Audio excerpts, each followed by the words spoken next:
पुढील बातमीकडे सीजेपीच्या आंदोलनाला अमरावतीत पाठिंबा मिळालाय। शिक्षण मंत्री धर्मेंद्र प्रधानांच्या राजीनाम्याची मागणी केली जाते। या आजादी छुट्टी है, देश की जनता भूकी है असे नारे देण्यात आलेले आहे। अमरावतीत विद्यार्थी आक्रमक झाले, जोरदार घोषणाबाजी करण्यात आली। नीट परीक्षा पेपर फुटीच्या मुद्द्यावरून केंद्रीय शिक्षण मंत्र्यांचा राजीनामा मागत दिल्लीच्या जंतर मंतर मैदानावर सुरू असलेल्या आंदोलनाला अमरावतीतून मोठा पाठिंबा मिळतोय। अमरावतीच्या बाबासाहेब आंबेडकर चौकात स्पर्धा परीक्षा देणारे विद्यार्थी आक्रमक झाले। अमरावतीत भगतसिंग आणि बाबासाहेब आंबेडकरांचे फोटो घेऊन विद्यार्थी रस्त्यावर उतरले।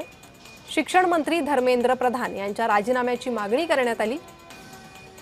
घोषणाबाजी या विद्यार्थ्यांकडून करण्यात आलेली आहे।